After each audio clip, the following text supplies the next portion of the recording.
and where we came from. Thanks, Steve, for the intros. And then we'll open it up for questions, and both Joy and I can just be in conversation with you around any specific types of projects or campaigns that you're interested in, or just really anything about our shop that you want to learn about. So with that, Joy, did you want to add anything else before I jump into this? Okay, I'm going to go ahead and share my screen. Can I get a thumbs up from folks if you can see my screen okay? Great, thank you. It's always hard to do tech course correction in real time. So Design Action story starts with Inkworks Press. So Inkworks was a print shop that was founded in Berkeley in the 1970s, specifically dedicated to serving social justice movements. And this was a time when, the idea of freedom of the press belongs only to those who own one really rang true. It was hard to get your socialist newspaper printed or your anti-war posters printed because a lot of print shops wouldn't print that kind of political work. So it was really important for organizers and activists to own the presses and be able to produce for our movement. And they organized themselves as a worker-owned cooperative. So that means that everybody who worked there co-owned the business and ran it democratically. And it was also a unique space to have such a diverse team, a lot of women press operators, and they continued to serve social justice movements for over 40 years before closing a few years ago. But Design Action was founded about 16 years ago by two members of Inkworks Press who really identified the need for our movements not just to have quality printing, but to have really thoughtful, creative graphic design that was thoughtfully put together before the ink hit the paper. So Design Action was founded and has grown to 10 people. All of us are activists and organizers in kind of inside and outside the office. And we bring that political experience to the way we run the shop together and the way that we respond to the changing needs in our movements. We continue in the same model as Inkworks Press, being worker-owned, a worker-owned cooperative, trying to model our values and the way we work with one another with explicit political points of unity, and we're also unionized. So when I think about our roles and responsibilities as graphic designers, I think about what we're up against, right? Like, we live in a world where Wells Fargo and corporations like Chevron get to pretend that they are the champions of working class people of color, which we know is total bullshit. And when our stories and struggles, they're so often co-opted and sold back to us in the form of major label clothing or music. Anybody recognize the image on the left?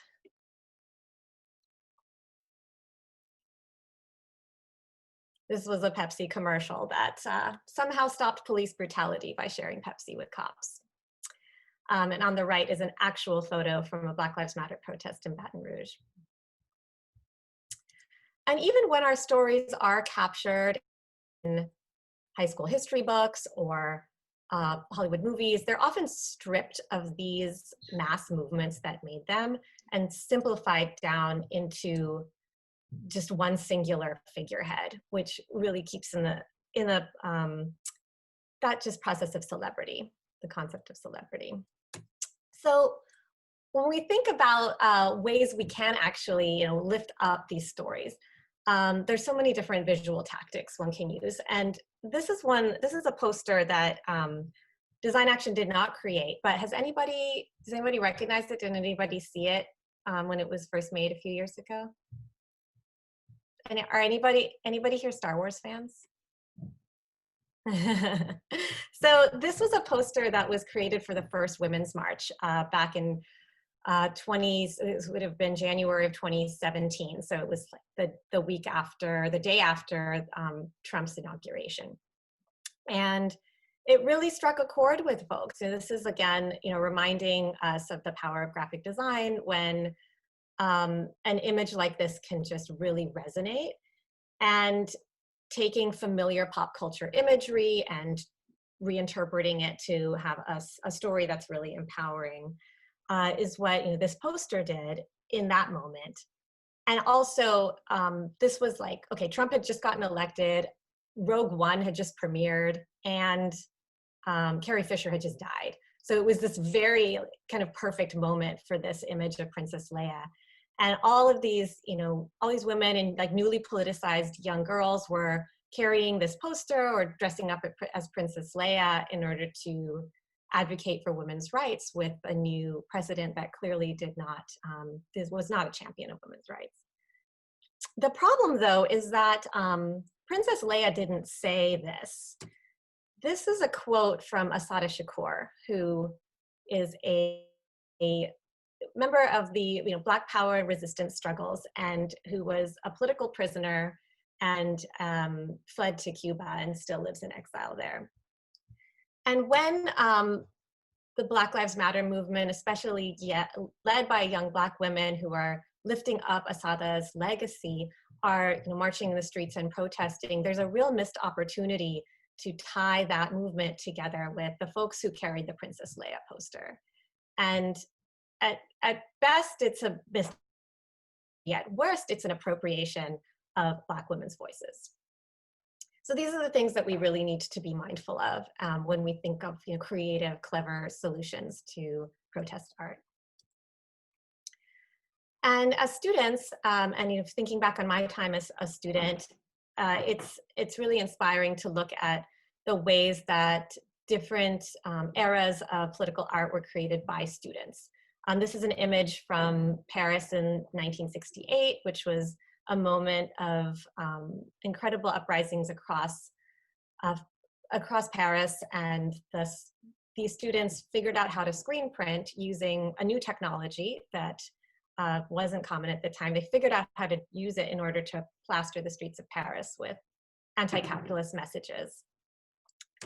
Likewise, in San Francisco State and UC Berkeley, students were figuring out ways to use the technologies at their disposal in order to respond to the political moments and crisis of their day. And I'm personally, continue to be inspired by Emory Douglas, who continues to produce work locally and collaborate with contemporary artists. But he got his start as a student at Laney College, again, using Letraset and the different tools that he had through being a student at Laney and dedicating his talent to the Black Panther Party. So to share just a couple case studies of Design Action's work. One is, this one is around creating the first Black Lives Matter logo, which was something that was possible for us to do because members of our shop were friends and had been in organizing spaces with the founders of #Black Lives Matter, Patrice, Alicia, and Opal, many years. So we had built a long-term trust and relationship with each other. And when this hashtag popped off, they were able to reach out to us and trust us to make something that would work for unifying that message online and could translate to printed pieces offline. That would be respectful and responsible to what they needed. And because of our relationship with Inkworks Press, the image was created relatively quickly and then printed almost overnight and was able to hit the streets and be distributed for free download. So people could both change their profile pic and share this image on social media, but also print it out and carry it, put it in their window signs. And what was just really exciting in that moment for me was to see how this mark was just signaling to folks, all allowing everybody around the country to signal to each other that this was where we may be dealing with different situations in our respective cities. We were part of a national movement.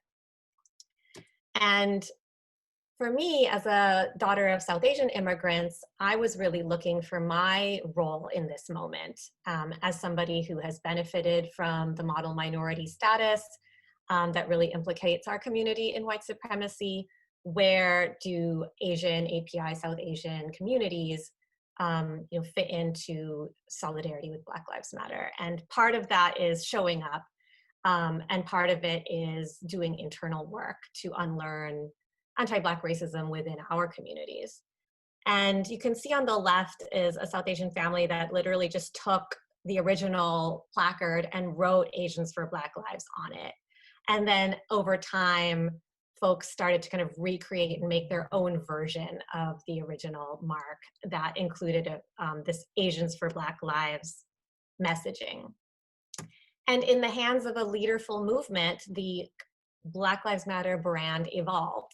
And illustrators, artists, activists, and organizers made their own versions of this to really embrace their role in this work. And one body of organizing that came out of this was a coalition called Third World Resistance that is made up of about a dozen anti-imperialist organizations, all marching under the banner that reclaims the radical legacy of Martin Luther King. And again, the yellow and the Black continues to endure throughout all of these different iterations. This is an image from a protest to shut down the Urban Shield militarized training program in Alameda County. And even more recently, many of you might have seen this large street murals that have been created in cities around the country that still feature that same gold.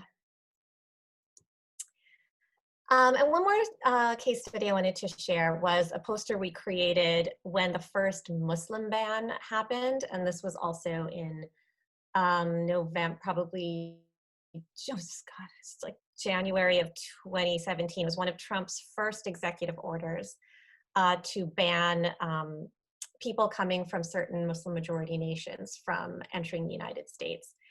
And in anticipation of that executive order, those of us who were doing immigrant rights work were not sure exactly what it would say and how it would be enforced.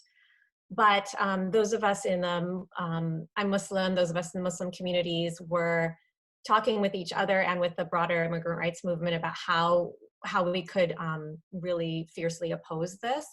And what was really important to us was to tie the issue of a ban, a travel ban, with the issue of the militarization of the southern border, and make sure that anybody who was politicized around protesting a Muslim ban was also thinking about it in the context of resisting the wall, the building of walls, and advocating for the sanctuary of all people. So this really helped us remove the frame that there's like good immigrants and bad immigrants, there's legal immigrants and illegal immigrants, that those divisions was something that we were actively trying to reject.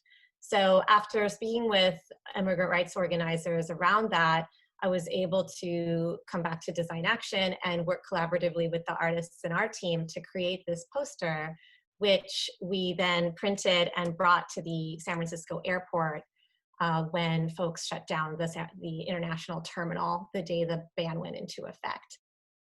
And folks held this, this direct action for almost 3 days straight until every single detainee that was being held by TSA was released.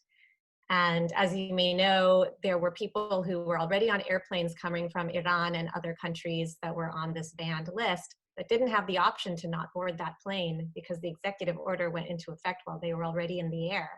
So they arrived at San Francisco airport and were just put into detention immediately. So this was a really important political moment.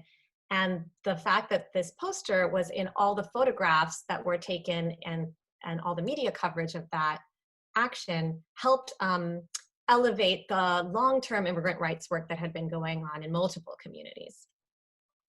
And after the first day, the second day, folks started coming, more crowds started coming to the airport, bringing their own version of that poster. And you can see people have written "No ban, no wall" kind of in the similar block letters.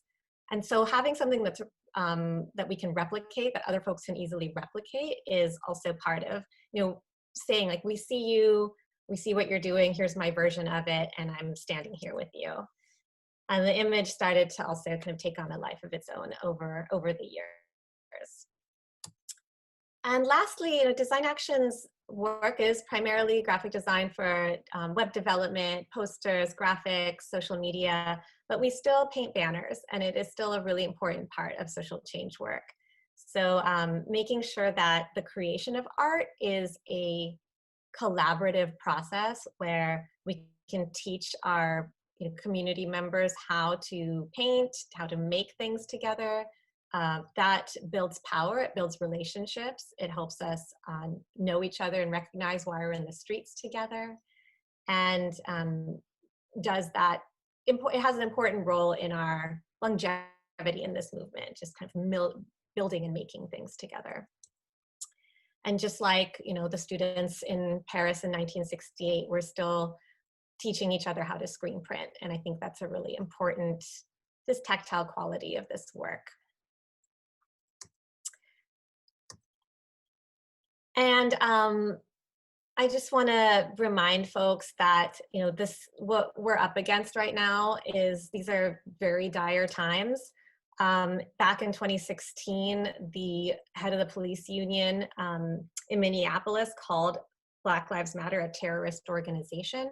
That was back in 2016, and we all know what happened recently in Minneapolis with the murder of George Floyd.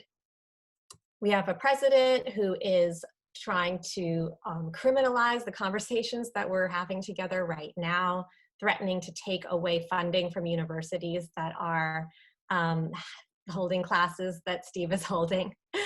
So the stakes are high, and I just want to invite you all to embrace your role as agents of this resistance, whatever career paths you end up pursuing. And with that, I will stop sharing and open it up for questions.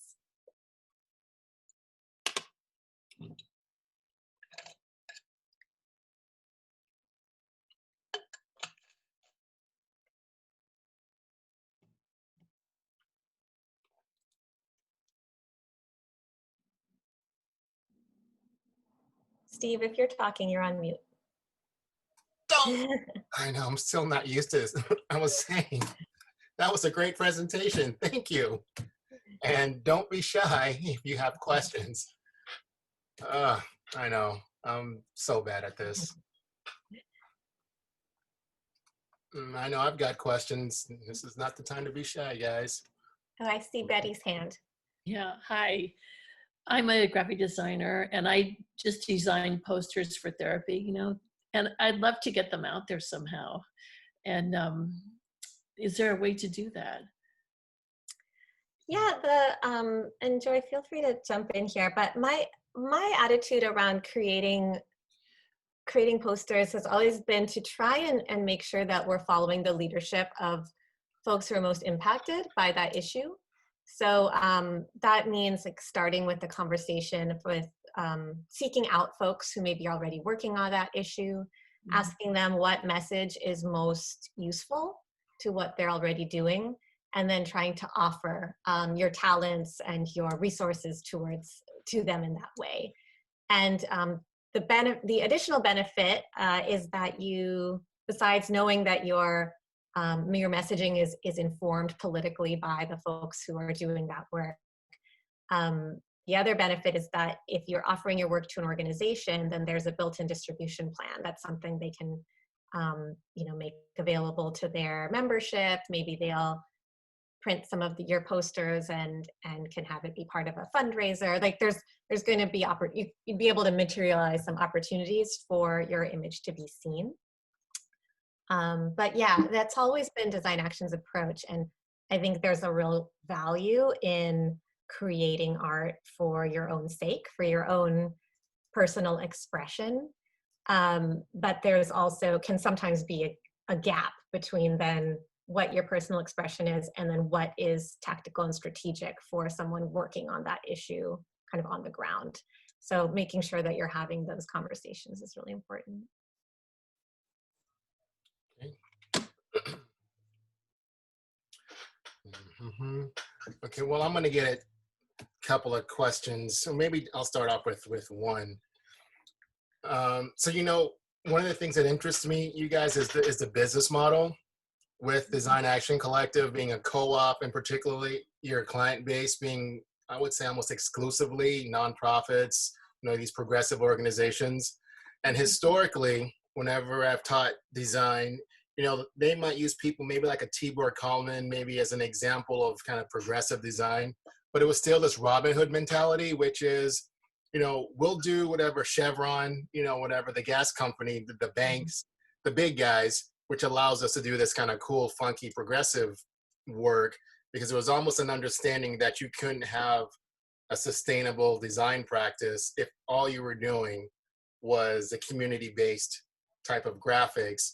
And from what I know of you guys, you're not, doing stuff for Wells Fargo or whatever and Chevron on the side so that you can do stuff for the Muslim ban, kind of a thing. So you want to talk a little bit about the challenges maybe of the business model, but obviously the value in creating and doing the work that you guys do, and the clients, I should say, that you have. Yes. Joy, do you want to start or should I? There's so much to say. That's a great question, though. And layers to that. yeah. Well, I'll start by just saying that the co-op model is an effort to try and reflect our values in the way that we work with each other. And so having it be a non-hierarchical space, democratic decision-making, that allows each worker to have some agency over our own labor and a voice in what jobs we take on and what we don't. And to be honest, there is a spectrum of political thought within design action. We all come from very different lived experiences as well. But we do have shared political points of unity, and as we've grown, we've made sure that those points hold true for all of us, and we've even expanded them as well. And Joy, you actually, I know Steve, you mentioned Joy was a newer member owner of Design Action, but you have collaborated with the founders back like 16 years ago when it was first brand new. So you've seen the whole trajectory of this shop too. I have. It started out with, how many was it? Two members? Yeah, 2 members, and in a shared office with, when I was freelancing, it was with Ruckus Society, another organization that was doing trainings around direct action. And yeah, it's definitely grown as a business. I would say that, we don't generate the kind of revenue that a corporate design firm does, but sort of our membership is made up of folks that are aligned politically. And so there's like the trade-off, that you can feel like you have your soul intact, and that that you can design according to your principles, and have that be a through line, that you don't have to trade one thing for another. And we have sort of like an internal Venn diagram when we're selecting our clients, which is really it's like a gratifying experience to be able to be in a position where we can choose our clients. We can say no to clients that don't align with us, and it's really a privilege to be able to do that, I'd say. Yeah, and part of that Venn diagram is deciding, sometimes organizations don't have funding, and so making sure that we're making intentional decisions around where we donate our time, where we highly discount our rates, because some efforts are hard to fund, like organizations that are really radical and have very intersectional anti-imperialist politics can be very hard to secure funding for, because the philanthropic world doesn't really understand what they're doing.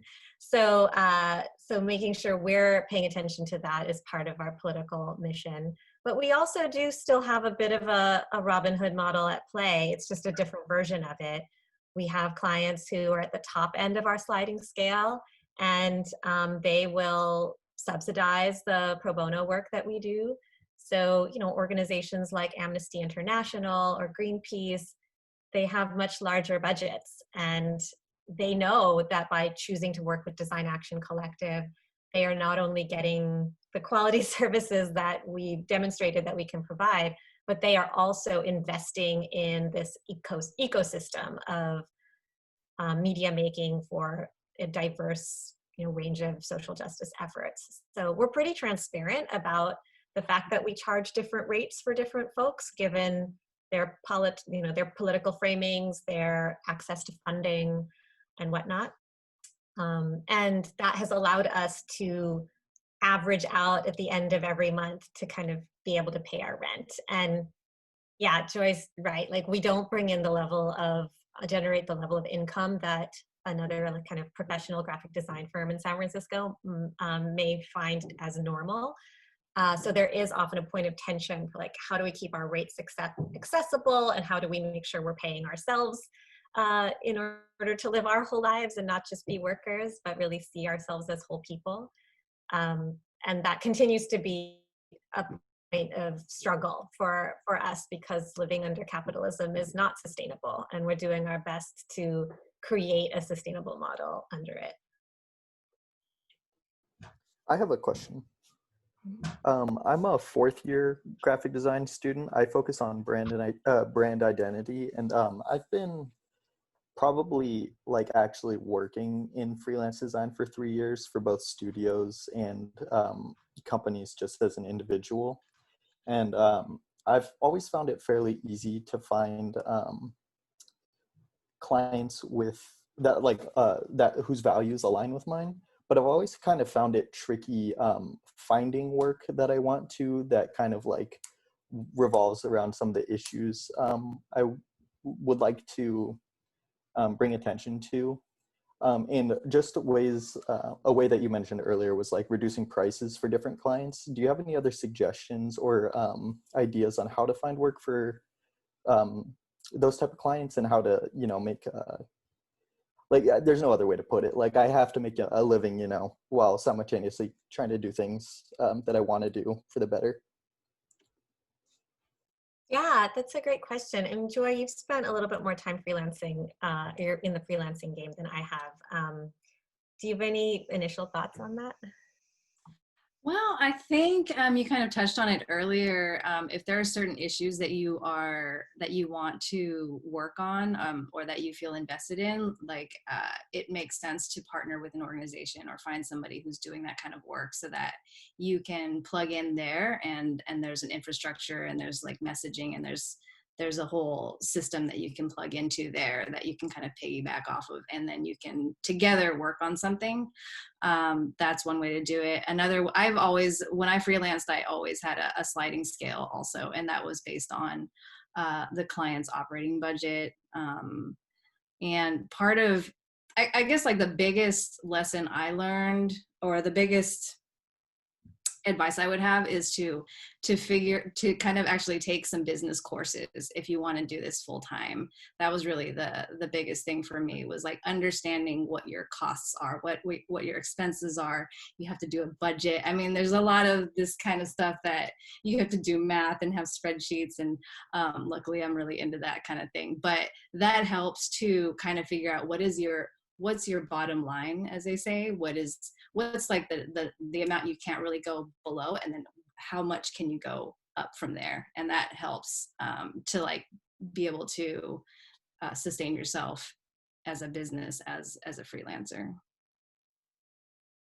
Yeah, I would just add that, you know, I'm sure as students as well, you're often given opportunities to do work for free that'll be good portfolio pieces. And as much as I think there's a lot of good reasons to do work pro bono, I would just invite you to, like Joy said, just like recognize the value of your labor, and be clear about that with yourself. And then don't let anybody assume that your labor is free, but do offer it for free when you decide to, because of your own political decisions or whatnot.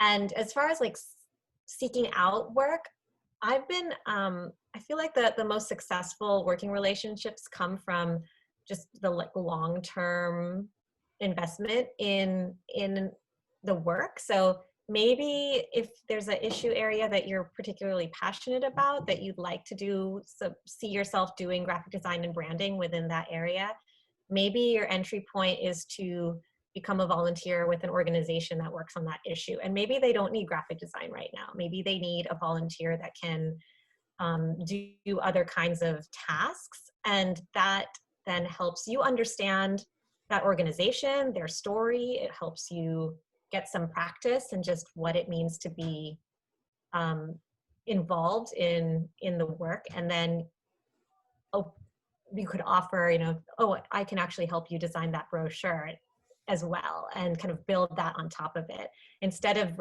expecting that your first point of contact is going to be as a graphic designer.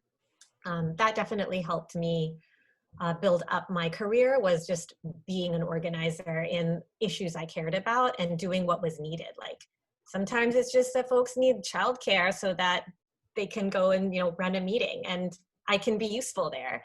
And then you build those relationships over time, and you become important to each other. That's how Design Action was able to do the Black Lives Matter logo, because those relationships had been built over time. So yeah. Thank you.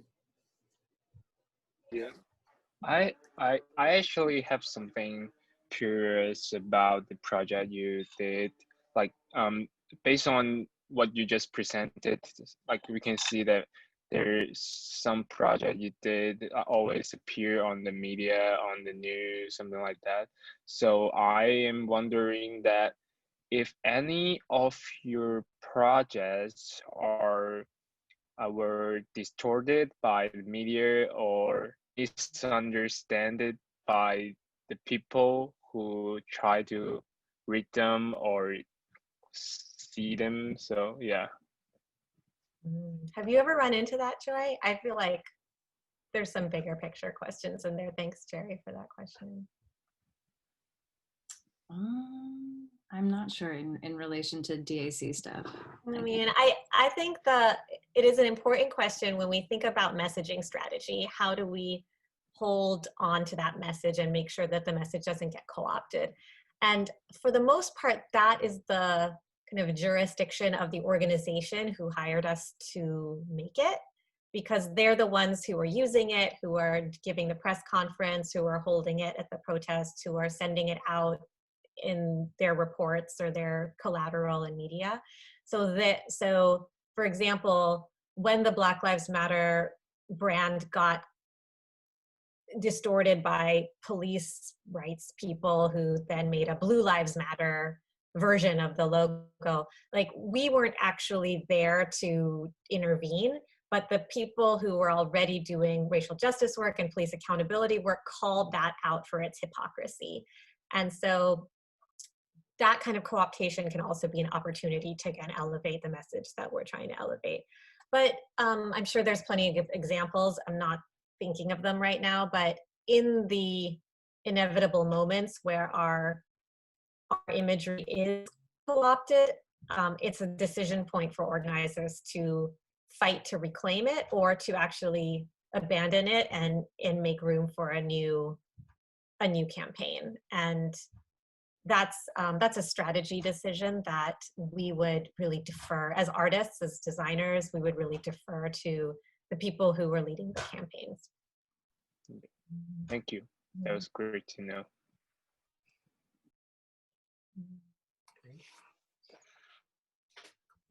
Anyone else? I know that, Steve, you mentioned doing voting related, like get out the vote, election stuff. Did anybody have questions about kind of that terrain, or are there things you were working on still on that topic?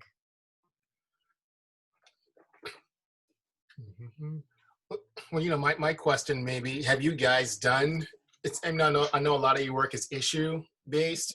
Have you done any work specifically around the upcoming election, just in general? Get out the vote or some of the voter suppression stuff that's been going on.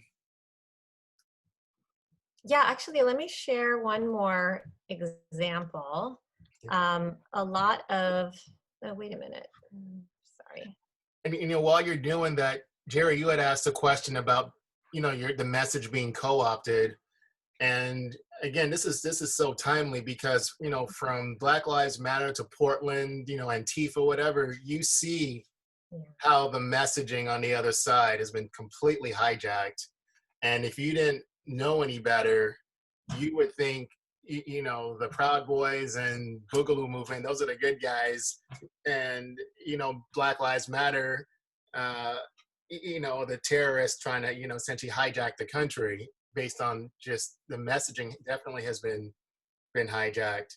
And for sure, the branding of the movement has been indicted as well. So it's not even a hypothetical anymore. It's almost kind of scary to see how things have been flipped with the messaging.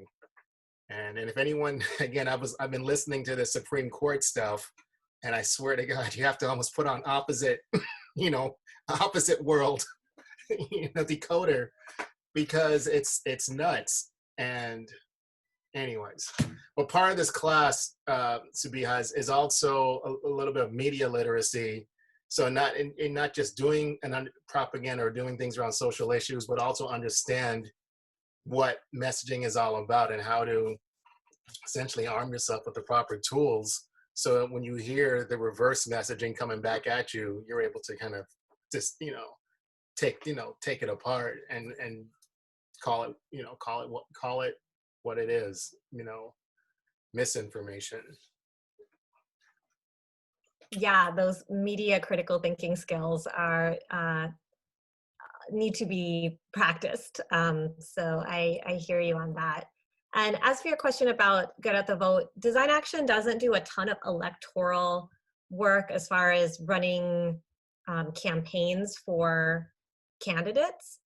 There's one organization that a friend of ours works at called 50+1 Strategies, which really specializes in the branding for a electoral campaign, or even the branding for a proposition, vote yes on this, vote no on this. So that kind of electoral specific work does have there's a whole strategy around that when you think for analyzing what images and messages are going to resonate with different voting demographics. But the closest I've come recently to a project of that kind is a voter guide that we made for AAPIs for civic empowerment. And you can see that there are two different versions. There's two different versions here of the same guide. On the left is one that is targeting young folks, so kind of new voters, people who are Asian, South Asian, API, kind of maybe second generation immigrants. And they're invited to both know what's on the ballot, but also know their rights on how they're able to vote and how to register, and make sure that they're getting the true information when they're, like you said, Steve, there's so much misinformation and voter intimidation happening and voter suppression happening. And on the right is it's the same content put out by the same organization, but this one is targeting older demographics. These are for first generation, kind of our aunties and uncles who are who also care about the same issues and need the same information, but visually it needed to look a little bit more formal. It needed to look like it could have come from the state. It needed to look professional, for lack of a better word. So this organization, AAPIs for Civic Empowerment, they understood that if we're gonna really turn out Asian immigrant communities to vote in this election and vote on these propositions on the California ballot, we need to make sure we're speaking to them in a language that they understand, both visually and literally. So these voter guides were also translated into a dozen different Asian languages and sent out through different channels. So those are that's one example. We do a lot of voter guides that are like from community members talking to other community members about these issues. Not so much like a campaign brand, but for folks who are interested in that, definitely check out 50+1 Strategies. Yeah, I put a link to that, you guys, in the chat. So definitely check those guys out. You know, what I was going to say as you were showing that as well, Sabiha, and it's not just that you guys are doing the work, but do you also take into account the misinformation that's being targeted at immigrant communities, older folks? Because I mean, again, we're seeing fake ballot boxes, you know, being put up around California when for a longest time folks are telling you there's a ballot box, you know, this is where you go and drop your guy off. And then it's coming, wait a second, now is the official one the really official one versus, and so you're getting bombarded. And I've always said as a graphic designer, whenever I get confused with any kind of information graphic or so on, you know, without any kind of conceit, I would argue that's poorly designed, because I'm a designer, so I'm already a little bit more attuned to, you know, graphics. And I would consider myself probably a little bit more political than the average person. And I'm still getting stuff where I'm like, wait a second, is this the real one or is this the real one? And then I just kind of step back. If I'm getting a little confused, wow, can you imagine that first time voter or the first generation or whatever targeted, you know, group? And so when you put your kind of messaging out, you almost can't be subtle about it. It's like you're fighting this other side of counter messaging, which is, you know, again, can be really convincing sometimes. Yeah, I'm glad you're focusing on that. I'm glad you're focusing this class so much on understanding what we're up against and understanding what the opposition is doing and the strategies they're using, because we can't be naive about what terrain we're in. The challenge is, so we've been learning about, you know, just straight up lies and propaganda versus the truth versus kind of half truths. And I've been teaching this class for a few years, and not once have I had a student come out and say, well, I'll sell my point by just lying like the other side. It's like they just feel like I just can't we can't lie, you know. And I give them actually the freedom, like, you know, if you just want to lie, that is propaganda, you can do it, because trust me, the other side is doing it. But it's like, no, you know, we'll win the battle. We've got truth on our side. And sometimes truth, it's a little sad. Yeah. But when you see the other side, that you can literally, you know, when you hear what they say in debates or whatever, you're just like, oh my God, like that is just 100% not true. And they have no shame in saying it. But that was kind of my point in terms of when you create your messaging, you know, taking that into account, where you've got a side where essentially there is no bottom, and, you know, they'll just put the messaging. I mean, even literally now you've got Dr. Fauci, like, take me out of this ad. Like, that is not what I said. It's completely out of context. And they're like, yeah, it doesn't matter. You said it, so we're going to stick you in there to kind of get the point across that we're doing such an awesome job on COVID. But one of the things that I wanted to kind of go back to the beginning of your lecture, you kind of did a nice little arc of history, you know, from, it looks like some of the Atelier Populaire stuff, maybe some Emory Douglas.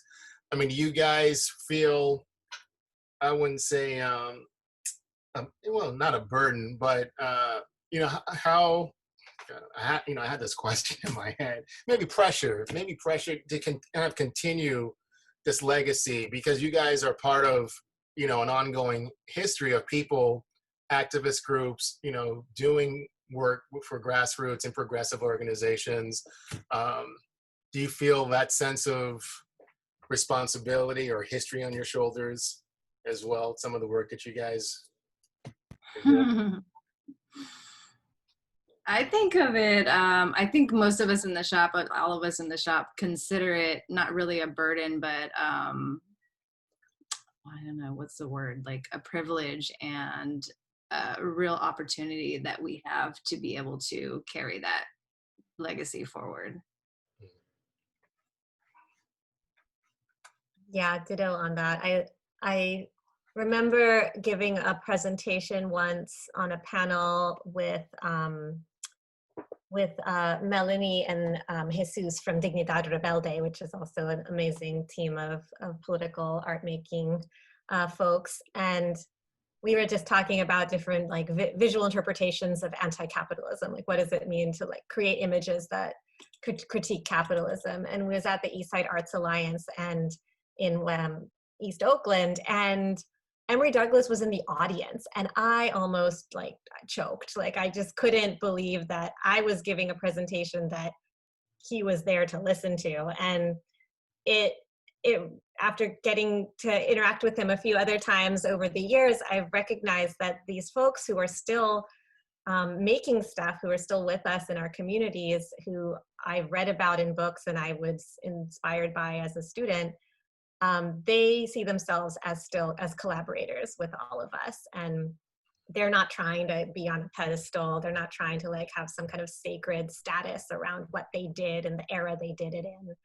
And part of being in political work means learning from what they did well and what they didn't do well, and not have big egos about it, and be able to step into like authentic collaboration, which is still weird. I mean, it is a lot to think about, but I do feel super lucky, especially in Oakland, to have that kind of community of folks that are constantly like investing in each other's success versus trying to be the only one.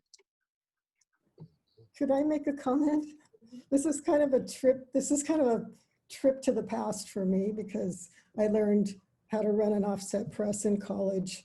I learned silk screening from college, both from Lincoln Cushing, who was part of Inkworks, right? And I wanted to share a resource here, which I think is really important for us to preserve our history of political art by keeping archives. So I'm part of this archive, and I would encourage everybody to check it out. You can see, and I think it's really important because when we're telling our story, we want to be able to preserve that version of the story, right? And when historians go back and look at political art through the decades, they want to be able to have something, not have a distorted view, or not have, the corporate view of political art. So I think that I wanted to share that. Connie, are you part of the Center for the Study of Political Graphics? I'm not, but I have donated many of my posters through the years to them. That they have a few online, and they have a lot. They've been very slow at kind of getting things online, but they're working on it. Yeah, and I'll also jump in, Connie. The center is also a resource on my syllabus. Hopefully my students have been checking out my links. But yes, I've been a fan as well for years. And locally, the letter form archive, not as extensive, but they've got a few choice some political posters.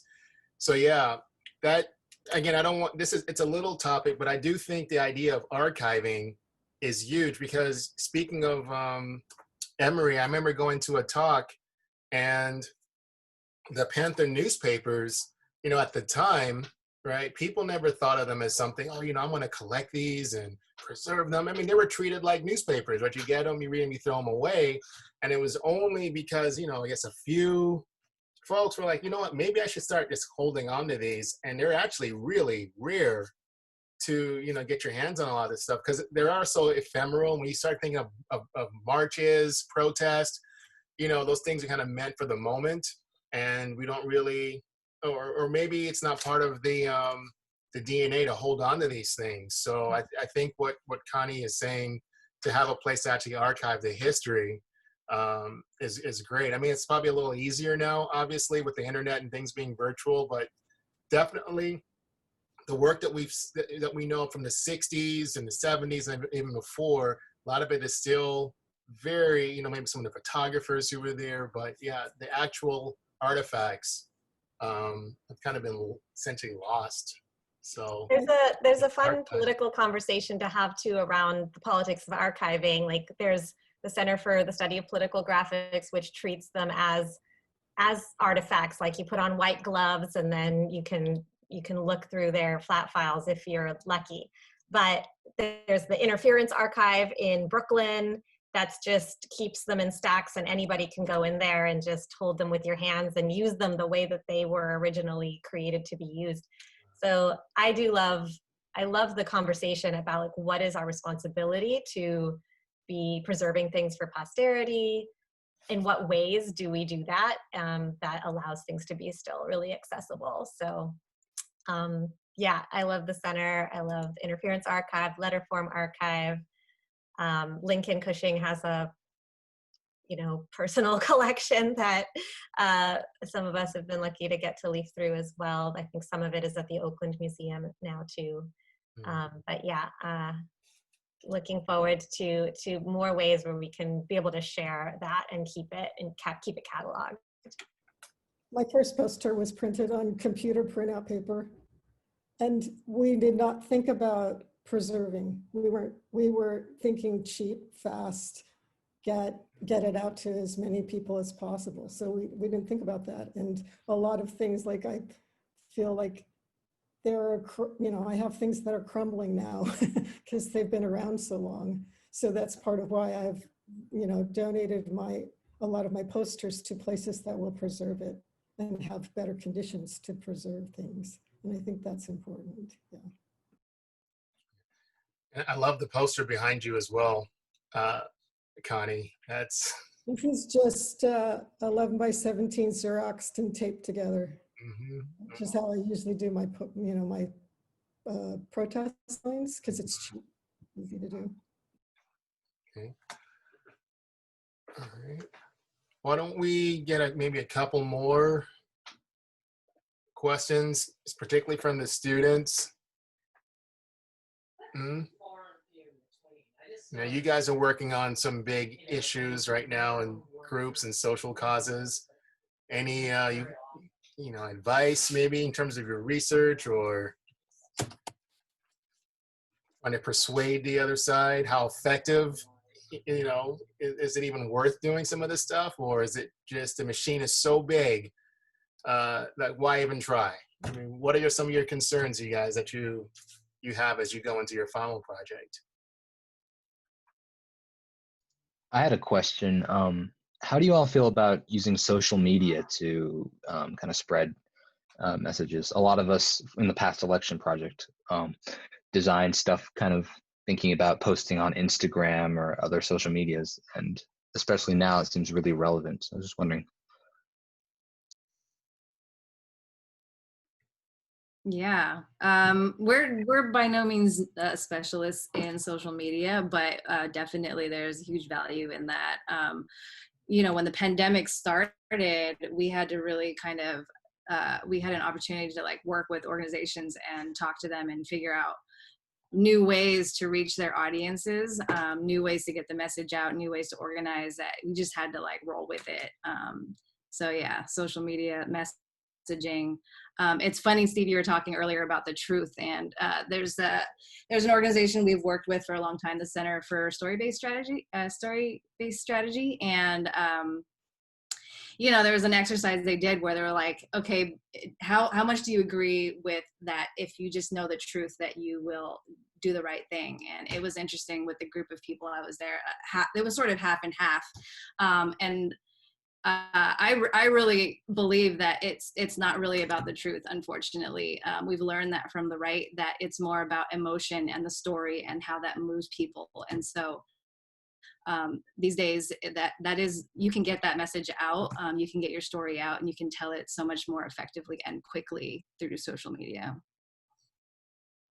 Yeah, I would just add, and I put the story-based strategy link in the chat. Definitely check them out, because yeah, like Joy said, it doesn't matter how many facts you give somebody if they don't understand the story that you're telling and their kind of role in it. And so we have a lot of different mediums to tell stories. And right now, social media is one of the most powerful, like biggest platforms we have. But we also have to know that those platforms are owned and controlled by people who do not work for us and who do not care about our well-being. And so because we don't own those platforms, because they're owned by people who are basically, the Wells Fargo, Chevron kind of ilk, We both have to be really mindful of the kind of information we share on social media platforms, both around organizing, planning. You know, there's no digital security when it comes to those platforms. So just making sure that digital security education is part of our movements is really important.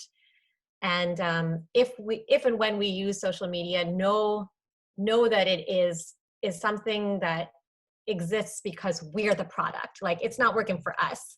And we can use it, and we can definitely advance our agenda on it, but it's good to be really wary of how long we'll be able to do that, and how long we should be doing that, and what our alternatives are too. Those are great points. Thank you. Good question. Okay. Anyone else? Try and get at least one more in here. Again, I'm like a little fanboy when people like you speak. I don't want to like hijack the entire conversation. Students. I'd definitely like to hear more about the identity for Black Lives Matter and how that came about, especially having you guys here. It'd be cool to have that more personal experience. That is, okay, I appreciate the question, and I love sharing the Black Lives Matter story because it is so visually impactful, and most of you will have heard of it or seen it before. However, it's not really emblematic of our normal logo design process. And I think it is a good example of being able to respond quickly in a moment of crisis, and kind of for designers to reach into your toolbox of tricks that you know works because you've done it many times. You know that bold lettering like this will be easily legible from a distance. You know, high contrast colors will be eye-catching when news media is taking photographs, or when you're scrolling through your phone, the yellow will pop out at you. So those kinds of fundamentals of design that you all know about color theory, contrast, balance are what we just kind of within a 24-hour period, like put it together and gave it to our friends, and they just ran with it. Normally, for branding projects, we go through a much more collaborative and long process where we take like a couple months at least, and we start with a few weeks just on discovery and research. Like, what is the political terrain you're working in?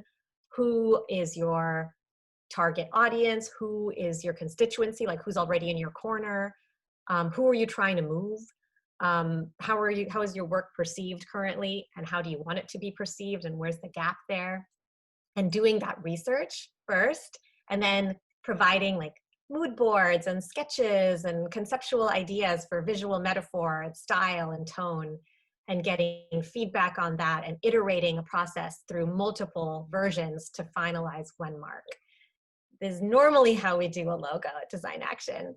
But also it doesn't really matter how perfectly beautiful something is if it's late, because the campaign's happening now. So we have to be really agile to kind of cater our process to fit whatever the need is in the moment. And for Black Lives Matter, it was literally like, okay, here's a thing that we made quickly, and we made it well because we have years of experience making political art, and we had a sense of how this is going to be used, and there was trust between all the folks involved, and it worked. But it's not the process we recommend to an organization or a campaign when they're trying to think through their brand. Yeah, I would add, I wasn't in the shop at that time when it was developed, but my understanding of the story was also that the lockup for that logo was based on this anticipating that folks are going to be replicating it on signs themselves, and so painting or typing it out on your home computer and printing it out, and so the shape of it and the typesetting in that was to help facilitate that. Yeah, and I just put a link to a Fast Company article about the brand that has an interview with the lead designer who made it, named Josh. Thank you. I think we have like a couple more minutes if there's any last questions. Otherwise, we'll bounce and let you finish out your class, Steve.